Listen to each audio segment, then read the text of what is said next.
순종하는 믿음 시리즈를 시작하게 됐는데 오늘 두 번째, 오늘 제목은 의심과 결핍의 문제에서 벗어나고 싶다면, 믿음에 대해서 제가 이야기하면서 오늘 좀 깊이 생각해 볼 주제가 의심과 결핍의 문제. 너무나 많은 사람들이요, 신앙생활을, 신앙 경력이 오래 있고 오래 있음에도 불구하고 이 의심과 결핍의 문제가 해결되지 않는 사람들이 많습니다. 참 많아요. 이 부분이 있으면 믿음이 생길 수 없어요. 믿음은 하나님을 신뢰하는 거기 때문에. 그러니까 의심과 결핍의 문제가 있으면 절대 믿음을 가질 수 없습니다. 그러니까 의심과 결핍이 누가 많겠습니까? 자녀들에게는 없어요. 자녀의 영이 있는 사람들에게는 그것이 없죠. 왜? 건강하잖아요. 고아들에게 있는 거예요. 그러니까 이건 굉장히 중요한 본질적인 문제고, 오늘날 많은 분들이 꼭 비단 신앙인뿐만이 아니라 그리스도인뿐만이 아니라 오늘 많은 사람들이 이 문제 때문에 어려워하고 있다는 거예요. 그래서 우리가 의심과 결핍 이것이 믿음과 어떤 상관관계가 있는가 우리 좀 한번 생각해 보길 바랍니다. 여러분, 히브리서 11장 6절 참 제가 좋아하는 말씀인데요, 기가 막힌 말씀이 있어요. 여기 이런 말씀이 있습니다. 믿음이 없이는 하나님을 기쁘시게 하지 못하나니 하나님께 나아가는 자는 반드시 그가 계신 것과 또한 그가 자기를 찾는 자들에게 상 주시는 이심을 믿어야 할지니라. 여러분, 주목해야 될 그 말씀이 바로 앞에 있습니다. 믿음이 없이는 하나님을 기쁘시게 할 수 없다. 영어로 보시면 And without faith it is impossible to please God. It is impossible. 불가능하다는 거예요. 하나님을 기쁘게 하는 것이. 이거 굉장히 중요한 거죠. 하나님이 무엇 때문에 기뻐하시냐?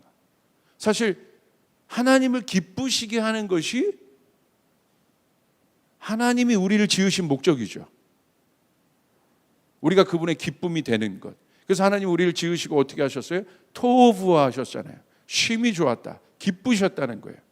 만족하셨다는 거예요. 그것이 어떻게 보면 그 하나님의 만족이 되는 것. 그것이 우리의 어떻게 보면 신앙의 목표일 수 있어요. 우리 신앙이 궁극적으로 나아가야 할 마지막 골이 바로 여기입니다. 기쁨이 되는 것. 주님의 기쁨이 되는 것.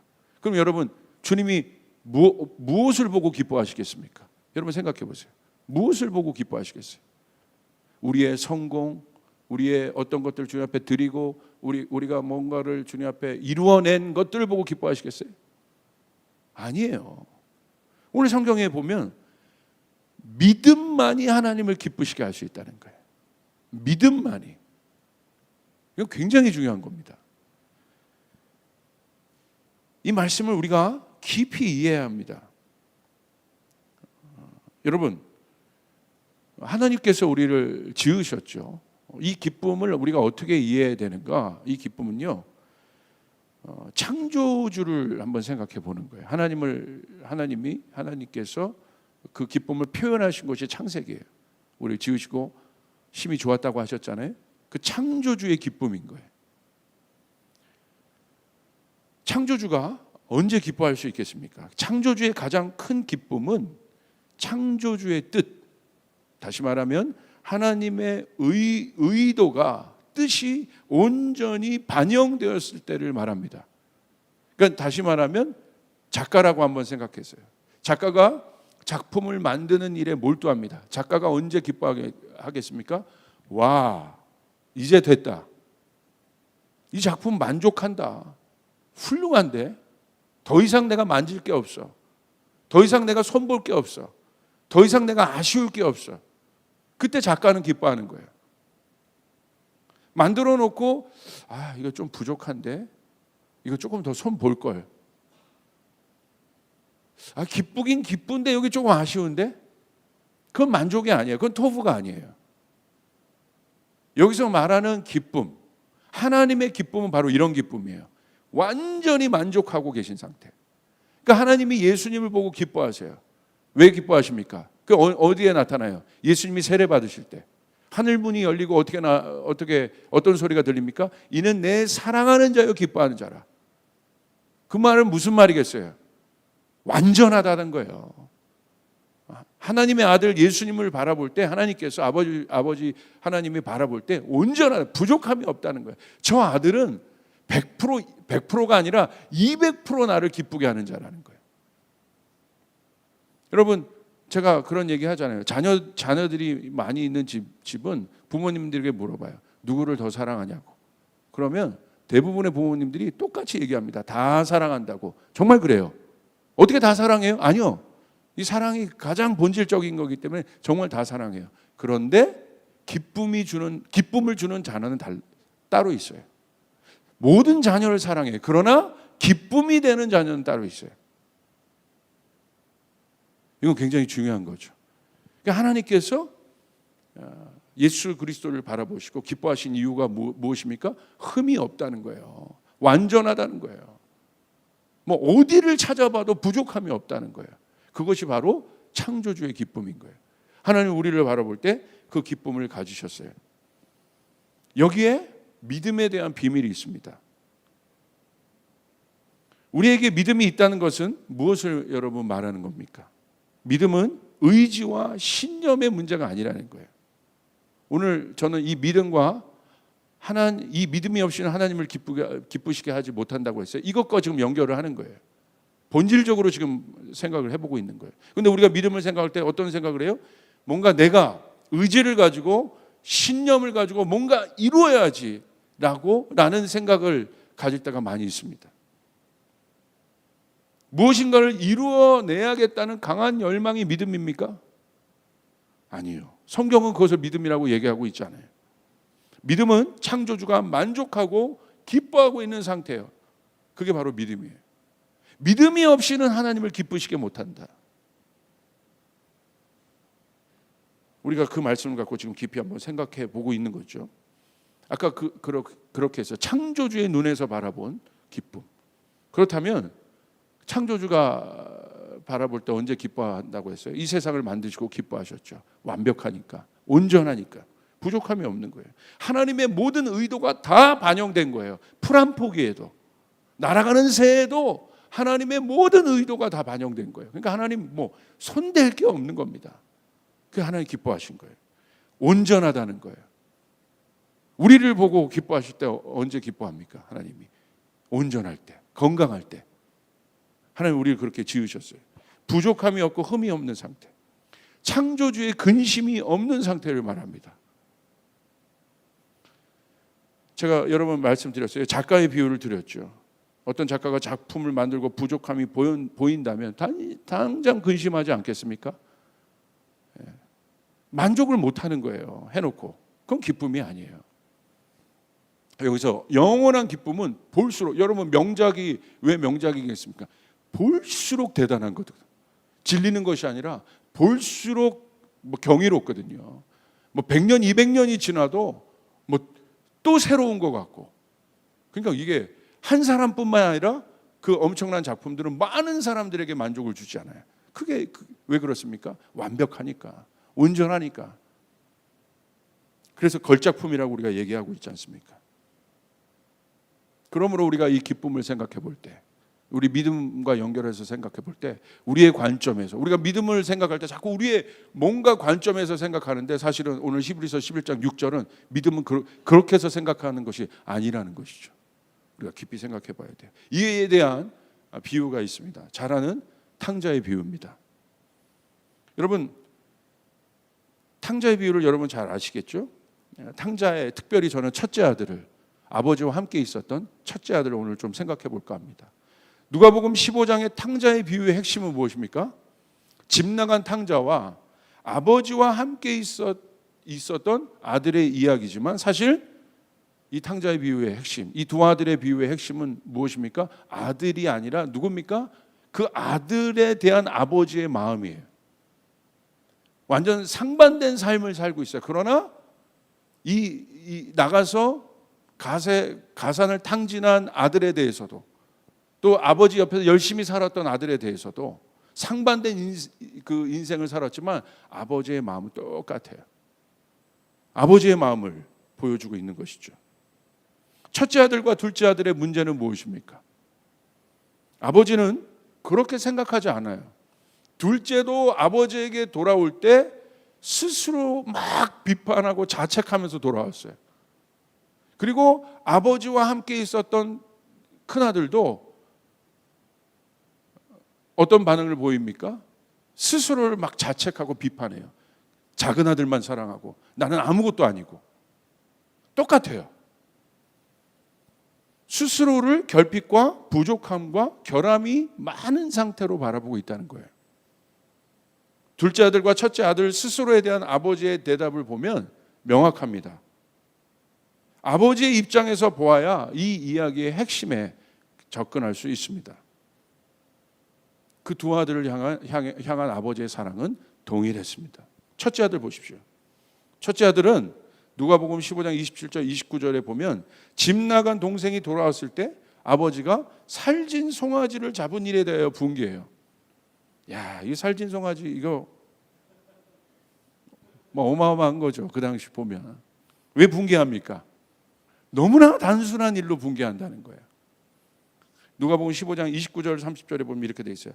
아버지께 대답하여 이르되 내가 여러 해 아버지를 섬겨 명을 어김이 없거늘 내게는 염소 새끼라도 주어 나와 내 벗으로 즐겁게 하신 일이 없더니 아버지의 살림을 창녀들과 함께 삼켜버린 이 아들이 돌아오매 이를 위하여 살진 송아지를 잡으셨나이다. 오늘 첫째 아들이 아버지께 분노하는 이유, 아버지께 지금 항의하는 근거가 굉장히 분명합니다. 공정하지 않다는 거예요. 어떻게 이럴 수 있냐는 거예요. 큰아들의 주장을 보십시오. 객관적으로 볼 때 틀린 말이 하나도 없습니다. 회사 경영 측면에서 한번 생각해 보세요. 이게 경영의 회사 경영의 경제 어떤 일들을 다루는데 이 비유를 한번 써보십시오. 지금 큰아들이 아버지에게 데이터를 갖고 항의하는 것 공정하지 않습니다.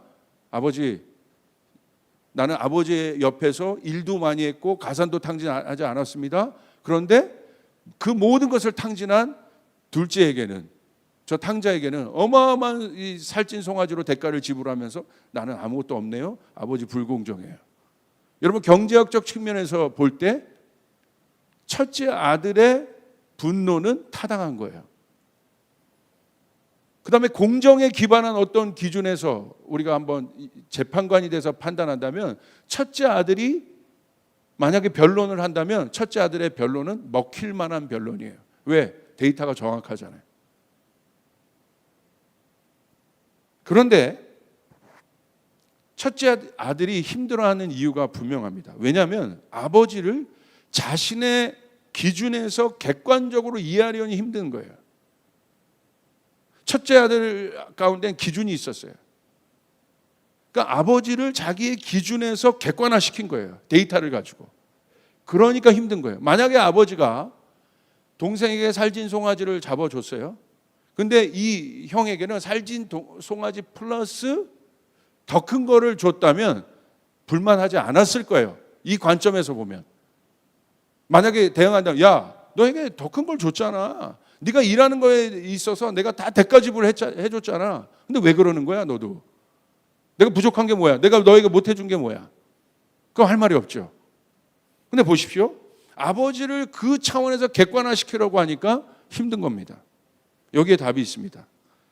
아버지의 마음은 아들이 아버지를 이해하는 것이 아니라 어떤 거예요? 아버지. 오늘 탕자의 비유의 핵심은 뭐예요? 두 캐릭터를 뭘로 상정했어요? 회사 보스와 직원으로 상정한 것이 아니라 뭘로 상정했어요? 아들, 자녀와 아버지로 상정했다는 거예요. 그러니까 아버지의 마음은 아들이 자신을 객관화시키고 그 객관화시킨 데이터를 가지고 항거하는 이 사실이 너무 아픈 거예요.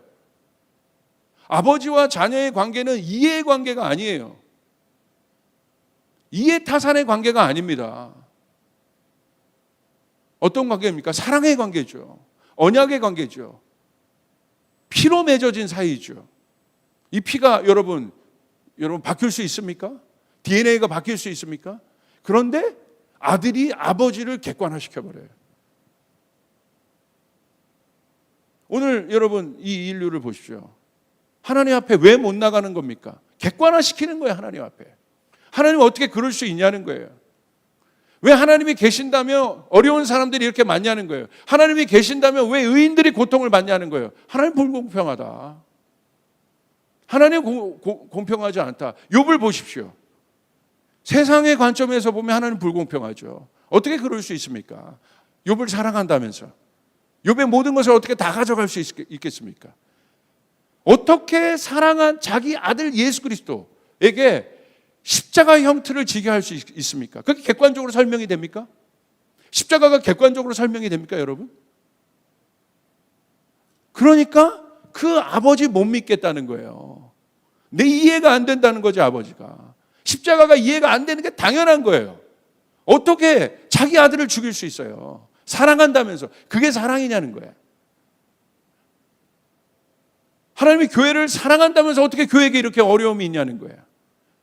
내가 하나님 앞에 그렇게 열심히 나는 모르겠는데 내가 볼 때 저 집사님은 저렇게 하나님을 사랑하는데 왜 이렇게 고난이 많냐는 거예요. 하나님이 있는 거냐는 거예요. 얼마나 여러분 타당하고 객관적인 여러분 요구고 한 겁니까? 그런데 성경은 그렇게 얘기하고 있지 않다는 거예요. 하나님은 이해의 대상이 아니라 신뢰의 대상이라는 거예요. 이게 바뀌지 않으면 우리는 하나님 앞에 나갈 수 없는 거예요. 이게 바뀌지 않으면 우리는 하나님을 믿을 수 없어요. 좋을 때, 나에게 모든 것을 좋을 때 나에게 모든 것을 공급해 주시는 하나님은 좋죠. 맞다. 그 하나님을 찬양해. 그런데 풍랑을 나에게 일으키고 풍랑을 주는 그 하나님은 이해가 안 되는 거야. 믿을 수 없는 거예요. 이해 차원에서 하나님을 보면 여러분 요나 사건을 어떻게 이해할 수 있겠습니까?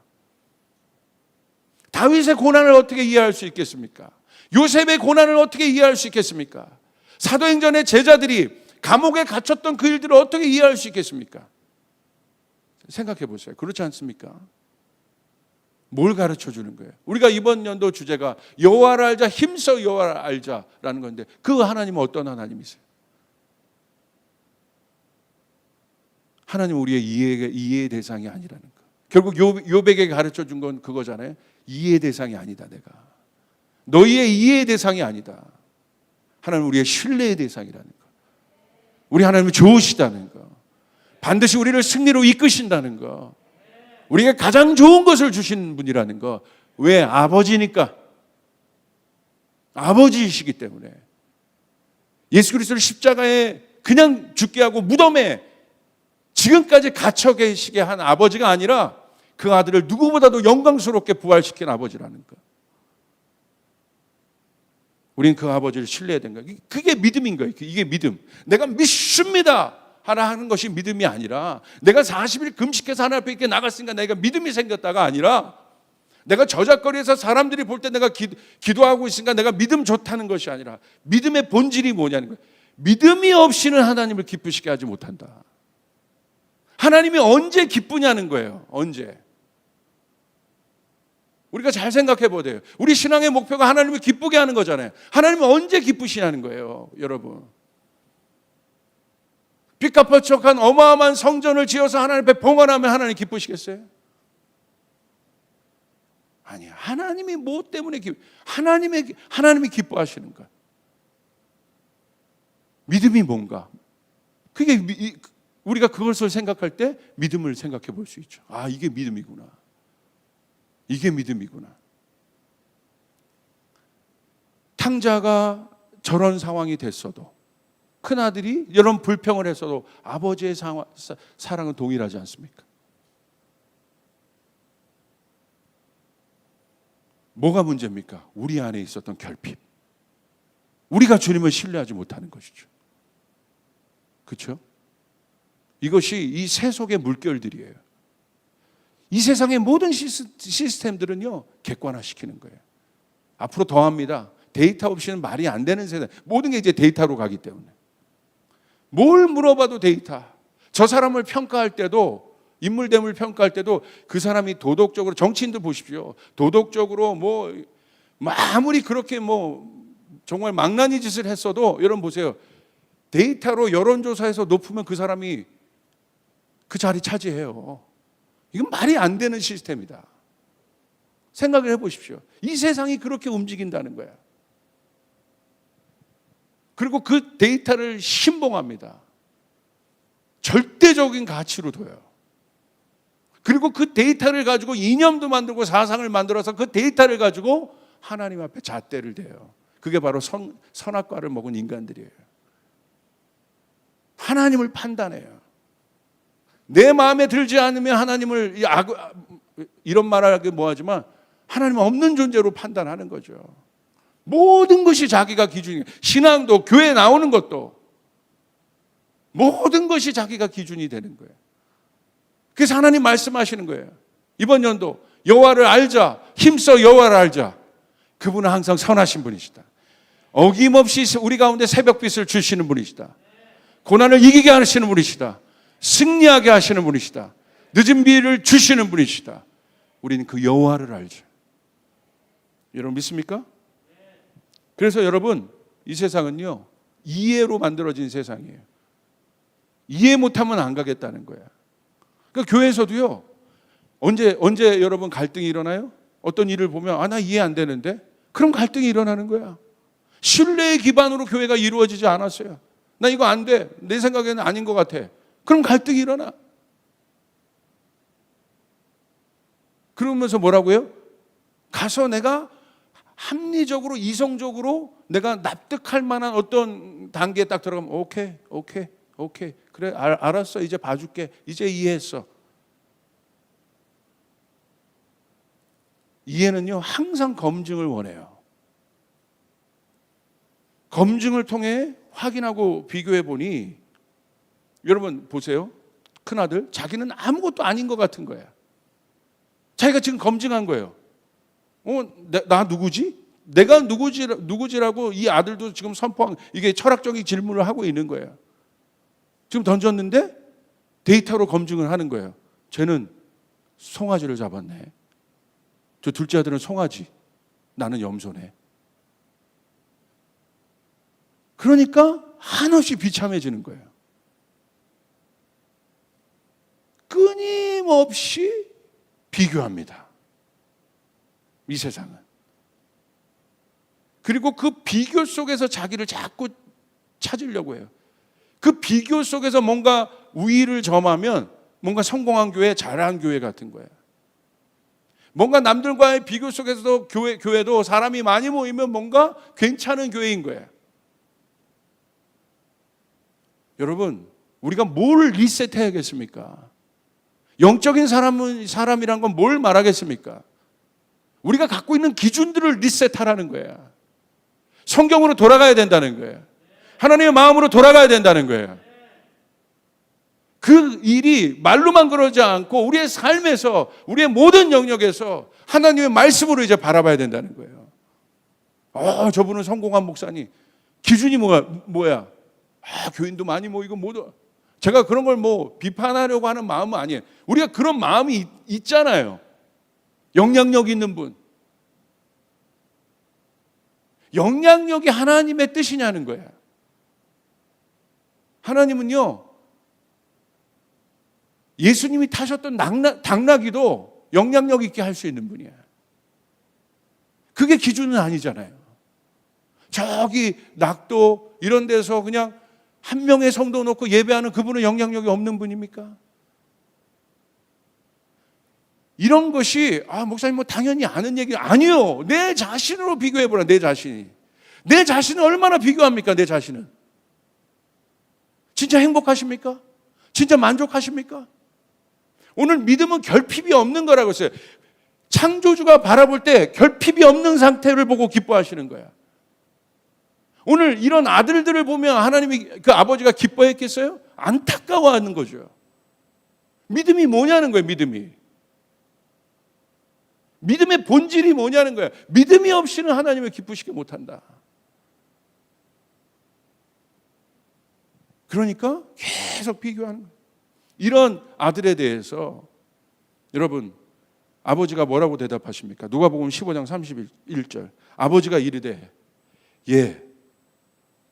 이게 우리 할머니도 그랬어요. 야야 뭔가 얘기할 때 저 같았으면 이놈의 씨. 우리 하나님은 너무 좋은 아버지여서 절대 그러지 않아요. 예, 너는 항상 나와 함께 있으니 내 것이 다 내 것이로다. 엄청난 거죠. 지금 그 아버지가 지금 어마어마하게 부유한 분이잖아요. 그 부유한 분이 이렇게 얘기하는 거야. 야, 네 눈에 보이는 모든 것, 너 눈에 보이는 것만 내 것으로 보이지 사실은 보이지 않는 내 것은 더 많어. 이놈아, 그게 다 네 거야.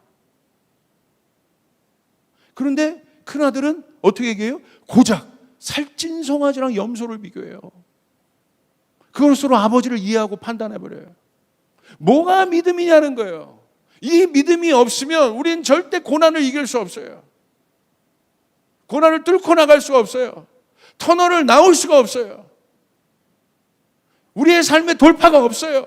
한국교회는 이 믿음만, 아버지에 대한 절대적인 신뢰, 사람이 아닙니다. 유명한 어떤 히어로가 나타나서 한국교회를 바꿔줄 거라고 생각하는 거 여러분 꿈에도 생각하지 마십시오. 하나님이 바꾸셔야 되는 것이에요.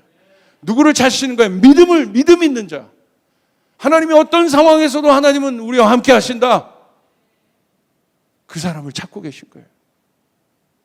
거기에 역사가 일어나는 거예요. 내 것이 다 네 것이다.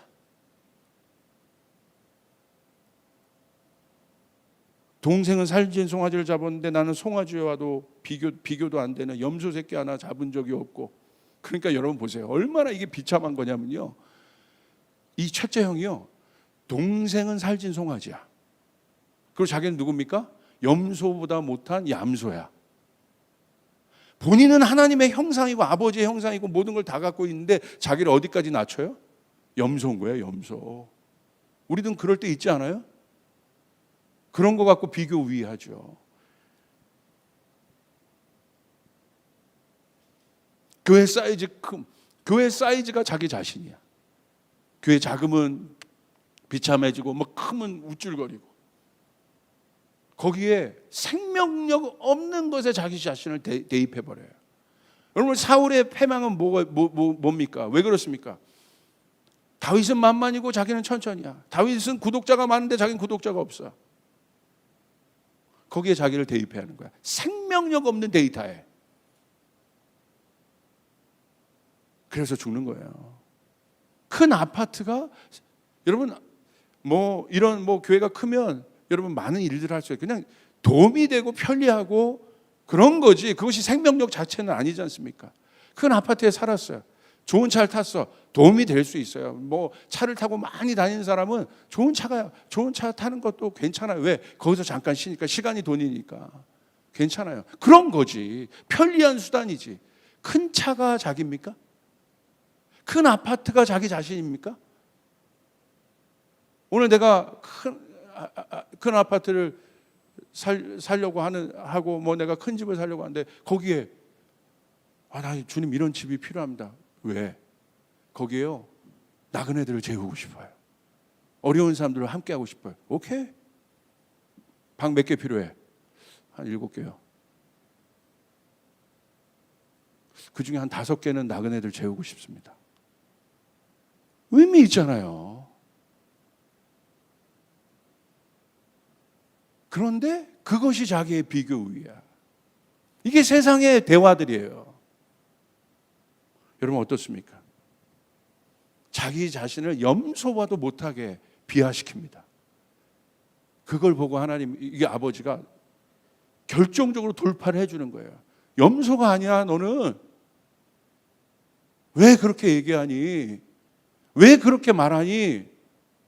내가 언제 너를 굶긴 적이 있냐?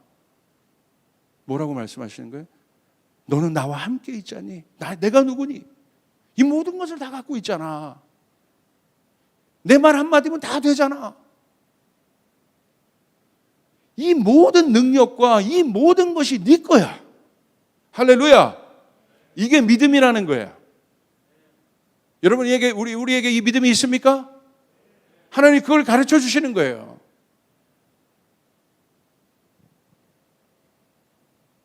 이게 해결되지 않으면 끊임없이 이게 결핍이거든요. 이 결핍 있는 사람의 특징이 불안하기 때문에 계속 의심해요. 아버지를 향한 의심을 하잖아요. 그렇기 때문에 계속 비교해요. 왜? 객관적인 데이터를 가지고 나가야 되기 때문에. 절대 하나님 기뻐할 수 없습니다. 스스로를 이미 그렇게 여기고 있는데 하나님이 어떻게? 제가 고난을 통과하면서 제가 배운 딱 하나의 습관이 그거예요. 절대로 이 고난을 통과해 본 사람들은 뭘 하나 딱 잡는 줄 아십니까? 마지막에 별말 안 해요. 모든 것이 하나님의 은혜입니다. 하나님은 신실하십니다. 하나님은 좋으십니다. 끝나요. 끝난 거야. 하나님은 치유의 하나님이십니다. 하나님은 우리에게 공급해 주시는 분이십니다. 이거 믿습니까? 성경은 그 하나님을 소개하고 있다는 거예요. 그게 믿음인 거예요. 그게 믿음. 우리가 그렇게 얘기할 때 하나님 기뻐하세요. 그렇게 될 거니까. 근데 스스로를 비하죠. 그러니까 여러분 고난을 통과한 사람의 특징은 뭐가 달라지냐면 언어가 달라집니다. 말을 들어보면 그 사람의 수준은 알아요. 언어가 바뀌어요. 여러분 사도행전의 제자들 보십시오. 언어가 바뀌었습니다. 어마어마한 것들 쏟아내죠. 베드로의 설교를 보십시오. 버릴 것 하나 없습니다. 그런데 여러분 복음서의 제자들 보십시오. 언어가 형편없죠. 자기를 비하하고 부끄러워하고 결국 아버지를 신뢰해야 되는 것이죠. 아버지를 신뢰. 우리 아버지는 좋으시다. 아버지는 다 부어주시고 축복해 주시는 분이라는 거. 여러분 믿으시면 아멘 합시다. 아멘. 때가 되면 쓰는 거예요. 아버지가 때가 되지 않기 때문에 지금 안 주시는 거예요. 그러므로 믿음은 반드시 인내와 연결이 되고 이 인내는 소망을 낳는 이유가 바로 그겁니다. 그래서 반드시 하나님은 믿음을 연단시킬 때 인내의 시간들을 주는 거예요. 그걸 통해서 결국 소망이 딱 가죠. 이 소망은 뭐예요? 우리 아버지 좋으시다. 나를 향한 아버지의 계획이 완벽하시다. 내가 꿈꾸는 모든 것들을 아버지께서 들어주신다. 믿으시면 아멘 합시다. 아멘. 믿음으로 반응할 때 그래서 아버지는 기뻐하세요. 왜냐하면 믿음은 하나님의 성품이에요. 갈라디아서 5장에 보면 그 캐릭터 중에 신실한 캐릭터, 페이스가 그거잖아요. 믿음. 변함이 없다는 거예요. 내가 이런 상황이 되고 저런 상황이 되고 내가 아버지 앞에 2만 명의 사람을 모아서 예배를 드리던 내가 혼자 예배를 드리거든 아버지는 변함이 없다는 거예요. 아버지는 거기에 일비일리하지 않는다는 거예요. 내가 1,000만 원의 11조를 드리건 10만 원의 11조를 드리건 아버지 거기에 일비일리하지 않으세요. 중요한 건 내 자신인 거예요. 그걸 더 드렸다고 해서 아버지가 기뻐하지 않으세요. 여러분 물질적으로 아버지에게 내가 막 한 달에 300만 원씩 용돈을 드렸어. 그런데 그것을 의무감으로 드렸다면 아버지 다 아는 거야.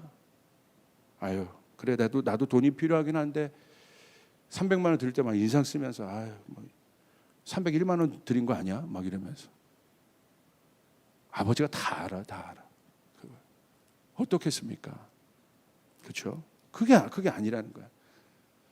30만 원을 드려도 거기에 싹 이게 편지 하나를 써서 아버지 감사해요. 제가 지금은 20만 원, 30만 원밖에 못 드리지만 아버지 감사해요. 아버지 어떻겠습니까? 그래도 300만 원이 좋아요. 아니죠. 전 분명히 저희 자녀들에게 얘기는 했어요. 너희가 크면 이제 300만 원씩 나에게 내라. 근데 인상 쓰고 내면 600으로 올라갈 겁니다. 예. 그죠? 저희 장인어른이 돌아가셨어요. 어저께 가족들이 다 모였습니다. 장인어른을 회고했어요. 근데 저희 큰형님이 그러시더라고요. 아버지 인생을 한마디로 정의하셨어요. 우리 아버지는 물질에 대한 연단도 있으셨어요. 그러나 어떤 경우든지 우리 아버지는 물질이 아니라 가족을 택했고 우리 아버지는 가치를 택하셨다. 그래서 우리가 지금 아버님이 좀 남기신 것들 또 부조금 이런 것들 모아서 형님이 정말 장학회를 만들고 싶다는 마음을 표현하더라고요. 아버지가 그렇게 했던 것처럼 나도 그렇게 하고 싶다. 작은 문학인들, 어려운 사람들 돕고 싶다. 얼마나 가치 있습니까? 후손이 아버지를 그렇게 기억하고 있다면 놀라운 거예요. 믿음이 무엇입니까? 믿음은 상대방에게 기쁨을 주는 선물과 같아요. 선물을 받으면 기쁨이 있잖아요. 누가 나를 믿는다고 하는 순간 기쁨이 올라와요. 여러분, 그게 제일 기쁘죠. 예수님도 믿음으로 그러므로 반응하는 사람들을 기뻐하셨다는 거예요. 예수님의 칭찬은 언제나 믿음으로 반응하는 사람들 있어요. 백부장 기억해 보십시오. 믿음으로 반응하잖아요. 말씀만 해주세요, 주님. 기뻐하셨어요. 칭찬하셨다는 거예요. 그 사람에 대한 신뢰가 믿음인 거죠. 사단의 시험은 결국 하나님의 존재에 대한 불신과 의심을 만들었어요. 그래서 하나님의 마음을 상하게 하는 것이 사단의 목표였습니다. 계속 의심하게 하고. 저는 그러므로 한국 사람들이 믿음이 있어요. 믿음이 이게 이제 기독교의 본질인데 한국 정서와 믿음이 왜 싹싹 잘 결부되냐면 웨스턴 보십시오. 웨스턴은요, 좀 제가 비교해서는 안 되겠지만 웨스턴의 바탕 자체가 이성과 검증입니다. 이성과 검증이 안 되면 여러분 사실로 받아들이지 않아요.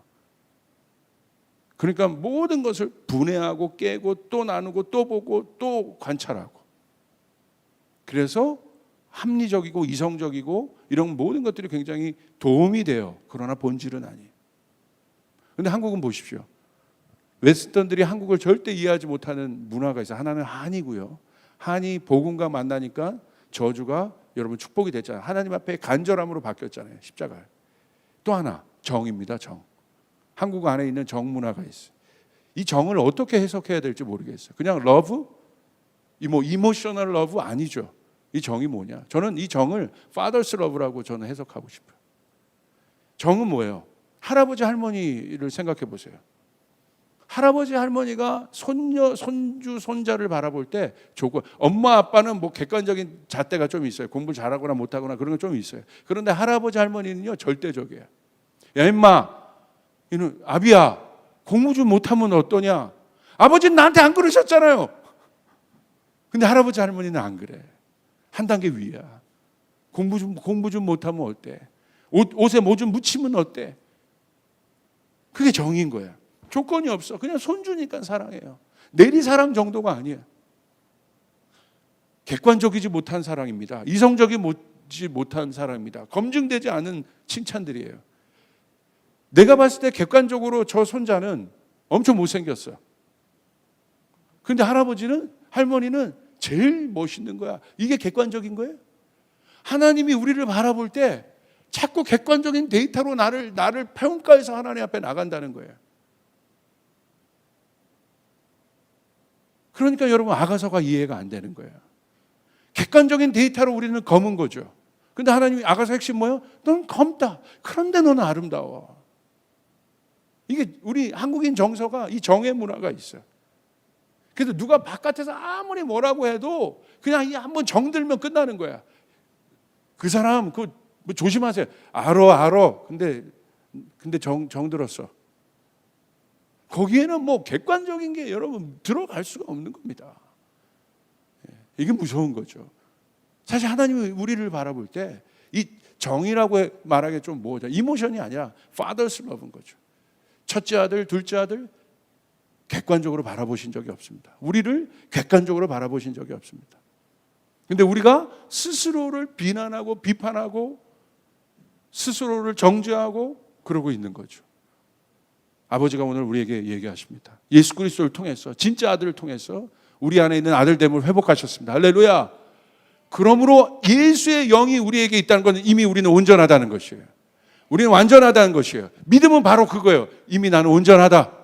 예수 안에 있기 때문에 나는 온전하다. 예수님 안에 있기 때문에 우리 가정에 돌파가 있을 것이다. 아니다. 이미 있다. 예수 안에 있는 이상 내 인생의 반전이 이미 일어났다. 역전이 일어났다. 고난의 어려운 시간으로 들어갔지만 반드시 이 고난은 반전과 역전으로 끝나게 될 것이다. 한국교회가 어렵지만, 세계교회가 어렵지만 반드시 반전의 시점이 있을 것이다. 아멘. 아멘. 왜? 우리 하나님이 선하시기 때문에, 우리 하나님이 좋으시기 때문에. 여러분, 십자가만큼 강력한 반전이 어디 있습니까? 사람들이 십자가를 바라볼 때 십자가는 객관적으로 형틀입니다. 미련한 거예요. 세상 사람들이 우리가 십자가를 사랑하는 걸 볼 때 미련하게 보이는 거예요. 바울이 그걸 깨달은 거예요. 어마어마한 걸 깨달은 거예요. 혼이 뚫려버린 거예요. 영적인 세계가 열려버린 거예요. 진짜 하나님의 자녀가 된 거예요. 아멘. 그러면 여러분, 결국 십자가를 통해서 그 객관적인 데이터로는 죄인의 형틀이지만 그 십자가 위에서 우리의 검은 모든 것이 아름답게 되었다는 것. 이것만큼 강력한 반전이 어디 있습니까? 이것만큼 강력한 역설이 어디 있습니까? 그러므로 이번 주 우리 리버설 집회에 이런 강력한 돌파가 있게 될 것이에요. 할렐루야. 강력한 돌파가 있게 될 것입니다. 본질적 돌파가 있게 될 것이에요. 우리는 이렇게 고백해야 됩니다. 쫓아해 보겠습니다. 하나님은 선하시다. 하나님은 신실하시다. 나는 하나님을 이해할 수 없지만 하나님을 신뢰한다. 쫓아서 하나님은 이해의 대상이 아니라 신뢰의 대상이다. 결국 이것만 남게 돼요. 믿음이란 건 자기를 보는 게 아니에요. 그러므로 자기 성찰은 종교인 거예요. 기독교의 핵심은 자기 성찰 종교가 아니에요. 예수 만나면 변하게 된다는 거예요. 예수 만나면 변하게 된다는 것이에요. 자기 성찰로 인간이 올바른 존재가 될 수 없어요. 자기를 바라보는 건 물론 중요하지만 그것이 본질은 아니에요. 믿음을 가지시길 바랍니다. 오늘 그것들이 돌파를 하시길 원합니다. 여러분 가운데 돌파가 있기를 원합니다. 오늘 하나님이 우리에게 요구하시는 건 딱 하나입니다. 나는 너를 원한다. 이미 너는 온전하다. 내 것이 다 네 것이다. 이제 내 것이 다 네 것이다. 이제 더 이상 결핍 가운데 있지 말고, 더 이상 그 속에 있지 말고 이제 나왔어. 여러분, 이제 사랑하는 여러분, 어려울 때일수록 주님의 풍부함을 누릴 수 있습니다. 어려울 때일수록 주님의 능력을 경험할 수 있습니다. 이제 그 하나님을 경험해야 되는 거예요. 이제 하늘문을 여시고 우리 사랑하는 조이풀 성도들에게 그와 같은 일이 일어나길 바랍니다. 진짜 믿음이 생겨나길 바랍니다. 할렐루야! 할렐루야! 진짜 믿음이 우리 안에 생겨나길 바랍니다. 우리가 이것을 가질 때 우리는 하나님을 오해하지 않을 수 있습니다. 내 것이 다 내 것이다. 그곳에 돌파와 공급과 회복과 치유가 있다는 사실을 믿으시고, 다시요, 그곳에 우리가 그 고백을 하는 그 순간, 하나님, 당신은 신실하십니다. 당신은 온전하십니다. 믿음으로 예수 그리스도의 영을 가지고 우리가 그것을 고백하는 순간 그곳에 실제적인 돌파가 있습니다. 공급이 있습니다. 치유가 있습니다. 진짜 믿음을 가지고 하나님 앞에 우리는 부족하지만 예수님 때문에 우리는 온전한 자라는 사실을 믿으시고 우리가 승리할 수 있는 주의 백성들 되길, 조이풀 가족들 되길, 이 영상을 보는 많은 분들 진짜 믿음을 가지시기를 주님의 이름으로 축복합니다. 다시 한번 여러분의 말씀드리겠습니다. 하나님 여러분과 함께 하십니다. 내 것이 다 네 것이다. 누릴 줄 아는, 그 풍부한 가운데 있을 줄 아는 우리 그런 믿음의 사람들 되기를 주님을 축복합니다.